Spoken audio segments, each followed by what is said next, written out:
सो hi everyone, कैसे हैं आप सभी। So guys, finally SBI clerk prelims की सेकंड शिफ्ट कंप्लीट हो चुकी है। एक बहुत डिटेल एनालिसिस यहाँ पे तैयार है बिकॉज जो सेकंड शिफ्ट आई है वो almost equivalent to first shift आई है। मतलब सारी चीजें वैसी ही आई है भाई, सीक्वेंस भी सेम है, पहला इंग्लिश फिर क्वांट फिर रीजनिंग, और सेक्शन की डिफिकल्टी वाइज भी सेम है भाई। रीजनिंग सबसे हलवा आया आज भी, इस पेपर में भी सेकंड शिफ्ट में भी सबसे आसान रीजनिंग था, then quants then English. Reasoning में मेजॉरिटी स्टूडेंट 30+, मुझे 30 से कम वाला कोई नहीं मिला टू बी वेरी ऑनेस्ट।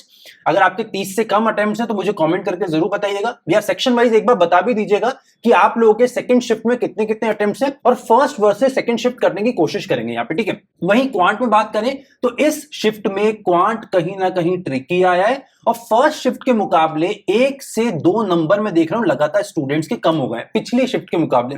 वहीं इंग्लिश अगेन यहाँ पे ट्रिकी आया, ट्रिकी नहीं बोल सकते, कॉम्प्लिकेटेड बोल रहे हैं बच्चे भैया। काफी चीजें इंग्लिश में फॉर एग्जांपल रीडिंग कॉम्प्रिहेंशन ही हो गया जो समझ नहीं आ रहा, ठीक है। तो एक एक करके सेक्शन वाइज बात कर लेते हैं। पर इस शिफ्ट में बहुत अटेम्प्ट्स करे हैं बच्चों ने, मुझे मतलब I will be very honest, but second shift में, फर्स्ट शिफ्ट में मुझे 80+ वाले स्टूडेंट बहुत मिले, 85+ वाले बहुत मिले। सेकंड शिफ्ट में मुझे 87 के ऊपर वाले मिले, कुछ तो 90 वाले भी मिल गए। तो अब ये नहीं पता, जनरली होता है कि बहुत ज्यादा अटेम्प्ट करा है तो गलती बहुत ज्यादा होती है, क्योंकि ऐसे स्टूडेंट इंग्लिश में 30 आउट ऑफ 30 करके आते हैं। अब अगर ये वाली वैरायटी के स्टूडेंट, ये 87+ या 90+ वाले इंग्लिश में 30/30 करके आए हैं और एक्यूरेसी के नाम पे निल बटे सन्नाटा है, तो मान के चलो इनके तो बहुत कम अटेम्प्ट्स हो ही जाएंगे, मतलब ओवरऑल स्कोर पे ये लोग आपको दिखेंगे नहीं। पर ऑल इन ऑल बात करें तो first shift and second shift दोनों में 80+ वाले स्टूडेंट बहुत ज्यादा है। तो यही मान सकते हैं कि कट ऑफ इन दोनों शिफ्ट के मुकाबले शिफ्ट्स में ज्यादा फर्क था ही नहीं। फर्स्ट शिफ्ट और सेकंड शिफ्ट को आमने सामने रखेंगे ना तो पेपर आपको हूबहू लगेगा, एक दूसरे का जेरोक्स कॉपी लग रहा है, ठीक है। सेक्शन वाइज बात कर लेते हैं भाई, सेकंड शिफ्ट में क्या क्या आया। भाई सबसे पहले इंग्लिश की बात करते हैं तो भाई इंग्लिश में सबसे पहले आया था आपका सेंटेंस रीअरेंजमेंट। 5 क्वेश्चन थे, बच्चे बोले ट्रिकी थे भाई, सेम जो पहले आया था भाई, 5 पार्ट में एक क्वेश्चन को डिवाइड कर दिया सेंटेंस को और हमको रीअरेंज करना था। बच्चे बोले ट्रिकी है बिकॉज कुछ वोकैब के वर्ड्स आ गए जो समझ नहीं आ रहा पहले रखना है कि बाद में रखना है, ठीक है। तो यहाँ पे भी मेजोरिटी बच्चा 5 क्वेश्चन नहीं करके आया, कोई 3 करके आया, कोई 4 करके आया, डाउट है एक क्वेश्चन में सबको, ठीक है। सेकंड आया वर्ड स्वैप, ये इजी था, 5 क्वेश्चन थे, पांचों के 5 इजी थे। एरर डिटेक्शन, बच्चे ये बोल रहे हैं भैया ट्रिकी थे, 5 क्वेश्चन थे, किसी ने 2 बनाए, किसी ने 3, किसी ने 4, 5 किसी ने नहीं बनाए। कुछ स्टूडेंट वो भी हैं जो पूरा का पूरा स्किप भी करके आ गए, कुछ 2-3 क्वेश्चन स्किप करके आ गए। तो एरर डिटेक्शन काफी ट्रिकी आया सेकंड शिफ्ट में, ठीक है। क्लोज टेस्ट की बात करते हैं तो 5 क्वेश्चन आए, बच्चे अगेन ये बोल रहे हैं कि यहाँ का जो वोकैब था भैया समझ नहीं आ रहा। मतलब यहाँ पे एग्जामिनर जो मुझे लग रहा है थोड़ा थोड़ा चेंज कर रहा है, शिफ्ट में ज्यादा बड़ा चेंज नहीं कर रहा फर्स्ट और सेकंड में, पर सेकंड शिफ्ट में एरर डिटेक्शन और क्लोज टेस्ट में वोकैब इंक्रीज करिए। मतलब फर्स्ट शिफ्ट में क्या हुआ, एरर डिटेक्शन हल्का आया और क्लोज टेस्ट भी हल्का आया। यहाँ पे क्लोज टेस्ट थोड़ा ट्रिकी हो गया और एरर डिटेक्शन भी थोड़ा ट्रिकी हो गया, ठीक है। अच्छा, कुछ लोग अभी बोल रहे थे कि अभी तो चालू हुआ है, अभी तो ये झांकी है, असली रुझान तो थर्ड और फोर्थ शिफ्ट में आएंगे, है ना। अभी तो झांकी है, पिक्चर अभी बाकी है कि भाई थर्ड और फोर्थ शिफ्ट में स्टूडेंट को लगता है कि बहुत ज्यादा कॉम्प्लिकेटेड हो जाता है। भाई ऐसा लगता नहीं है, बिकॉज क्लरिकल में ऐसा बहुत बड़ा चेंज आने के चांसेस बहुत कम है। और चौथा भाई, पांचवा आया वर्ड यूसेज, इसके 2 से 3 क्वेश्चन, अच्छा रीडिंग कॉम्प्रिहेंशन लिखा ही नहीं है। और आरसी आया, और आरसी में भी स्टूडेंट यही कह रहे थे भैया कॉम्प्लिकेटेड सा लग रहा था, पढ़ने में टाइम लग रहा था, मतलब टाइम टेकिंग था, ठीक है। इंग्लिश में गुड अटेम्प्ट्स की बात करें तो इंग्लिश में इस वाली शिफ्ट में भी सबने 20 अराउंड तो करे ही है। मतलब अगर आपकी इंग्लिश बहुत अच्छी नहीं भी है तब भी मैं मान के चलता हूं 19 से 20 क्वेश्चन आपने फिर भी बना लिए होंगे। अगर आपकी इंग्लिश अच्छी है, आप लग के मेरे साथ मेहनत कर चुके हैं पिछले काफी समय से, अगर हम साथ में मेहनत कर रहे हैं तो मेरे स्टूडेंट्स जो मुझे मैसेजेस आ रहे हैं भाई वो है वो 23 से 27 की रेंज में करके आए हैं विद हाई एक्यूरेसी, ठीक है। बाकी आप लोग बताइए आपके कितने, क्योंकि देखो अगर तुम्हारी इंग्लिश अच्छी है तो इंग्लिश में नंबर लेना आसान होता है बाकी दोनों सेक्शन के मुकाबले।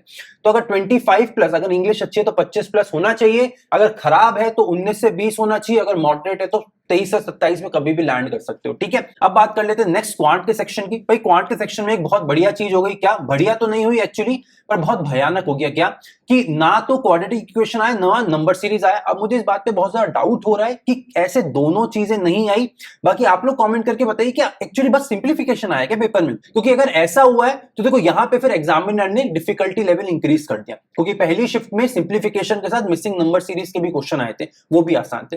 हालांकि यहाँ पे फर्स्ट शिफ्ट सेकंड शिफ्ट में सिंप्लीफिकेशन के नंबर बढ़ गए, 11 क्वेश्चन हो गए, बच्चे कह रहे हैं डुएबल थे, 2 से 3 क्वेश्चन ट्रिकी थे, टाइम टेकिंग थे, बाकी सारे क्वेश्चन आसान थे, आराम से फटफट एक लाइन में बनते जा रहे थे, ठीक है।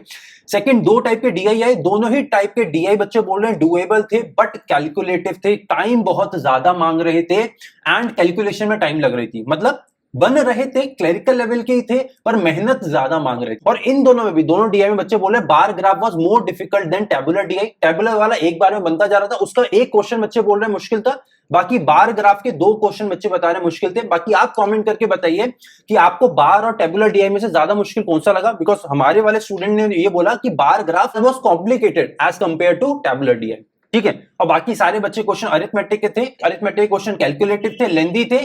इस शिफ्ट में 1-2 नंबर क्वांट में स्टूडेंट के कम हो गए, मतलब as compare to first shift जहां पे बच्चे 25 प्लस वाले मुझे बहुत सारे दिखे, यहां पे जैसे फर्स्ट शिफ्ट में मैंने आपको बोला 25 प्लस बहुत है, वहां पे एवरेज अटेम्प्ट मैंने आपको बोला 22 प्लस फर्स्ट शिफ्ट का। सेकंड शिफ्ट में इसी अटेम्प्ट को कम करके 21 प्लस कर लीजिए, बिकॉज स्टूडेंट के 1-2 अटेम्प्ट कम हो गए सेकंड शिफ्ट में, ठीक है। बाकी बहुत बड़ा डिफरेंस कोई नहीं है, इंग्लिश में ऑलमोस्ट बराबर है, क्वांट में इक्का दुक्का कम हो गया, पर जो मेन गेम हुआ रीजनिंग में, यहाँ पे मुझे 35 में से 35 वाले बच्चे मिल गए, बहुत सारे जो बोल रहे हैं भैया सटीक 35 के 35 कंफर्म आ रहे हैं, मतलब यहाँ पे रीजनिंग का लेवल काफी कम करा गया। जैसे फर्स्ट शिफ्ट में हमने बोला था कि 30 प्लस आराम से होना चाहिए, इस शिफ्ट में तो भाई 32 प्लस आराम से होना चाहिए, और अगर रीजनिंग अच्छी है, कहीं फंसे नहीं हो, तो 35 में से 35 करने के चांसेस भी बहुत ज्यादा थे। सिलॉजिज्म आए थे 2 से 3 या 4 क्वेश्चन थे, कंफ्यूज हो रहा है, कोई 2 बोल रहा है, कोई 3 बोल रहा है, कोई 4 बोल रहा है, बताना भाई सिलॉजिज्म के कितने क्वेश्चन आए थे, ट्रिकी थे, ओनली अ फ्यू वाले आए थे पर फिर भी बन गए। अल्फा न्यूमेरिक सीरीज बहुत हलवा था, 5 क्वेश्चन, डायरेक्शन सेंस 3 से 4, 2 3 4 अगेन कंफ्यूजन है, इसमें भी बताइएगा कितने क्वेश्चन थे, ये भी इजी थे। चाइनीज कोडिंग भी इजी थे, ऑर्डर रैंकिंग भी इजी थे, कुछ मीनिंगफुल वाले वर्ड आया था, वो था EPON, इससे कितने वर्ड्स बन रहे थे कमेंट करके बताइए। बाकी 3 पजल, 3 ही आए थे पजल, मुझे ये डाउट हो रहा है 4 होने चाहिए थे, बिकॉज पहली शिफ्ट में 4 थे, तो देखो रीजनिंग कम हो गया ना भाई, पहले में 4 पजल आए, यहाँ पे 3 पजल आए।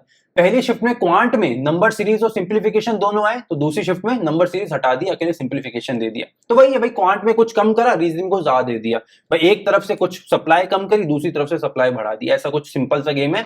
यहाँ पे तो ओवरऑल तीनों ही कह रहे हैं भाई, स्क्वायर इन आउट वाला पजल आया था पर फिर भी बन गया था, एक ही बच्चे बोलो भाई एक ही टाइम पे बन गया, मतलब प्रोबेबिलिटीज अलग अलग नहीं बनाने पड़े।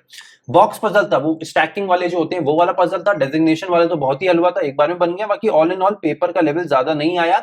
रीजनिंग में 32 प्लस वाले मेजॉरिटी बच्चे हैं, 35 प्लस तो एक्चुअली नहीं हो सकता, क्या लिख दिया, 35/35 भी बच्चों ने करे हुए हैं, ठीक है। All in all good attempts की यहाँ पे बात कर लेते हैं, तो भाई रीजनिंग में बात कर, चलो ऑल इन ऑल यहाँ पे गुड अटेम्प्ट्स की बात कर लेते हैं। तो भाई इस शिफ्ट में इंग्लिश की अगर आपकी गुड अटेम्प्ट्स की बात करें तो दैट वुड बी 22 प्लस, ठीक है। क्वांट की बात करें तो that would be 21 plus, and reasoning की बात करें तो देखो मैं 32 प्लस लिख सकता हूं, बट आइडियली आपके 33 प्लस होने चाहिए, मिनिमम 33 तो होने चाहिए, मतलब 32 प्लस लिख देता हूं, मिनिमम 33 नंबर के आपके स्कोर आना चाहिए, अटेम्प्ट नहीं स्कोर आना चाहिए, ठीक है। बाकी आप लोग नीचे मुझे कमेंट करके बताओ भाई आपका पेपर कैसा गया, इस रिव्यू के बारे में आपको क्या लगता है, क्या रिव्यू सही है, कुछ चीजें ऐड करना चाहेंगे तो नीचे कमेंट करके बताइए। इसी के साथ नीचे पिन्ड कमेंट में ना मैंने कमेंट पिन कर दिया, उसमें पोल डाल दिया है, गूगल डॉक्स का एक गूगल फॉर्म का एक पिन डाल दिया है, वो पोल पे अपना कमेंट करके बताइए भाई, वहां पे चूज करना रहेगा कितना तुमने अटेम्प्ट करा है, इससे शाम को जब हम प्रॉपर एक्सपेक्टेड कट ऑफ की बात करेंगे तो उसमें हमें आसानी होगी, ठीक है। तो चलो मिलते हैं अगली क्लास में, मतलब अगले सेशन में, जहां पे हम एक्सपेक्टेड कट ऑफ की बात करेंगे।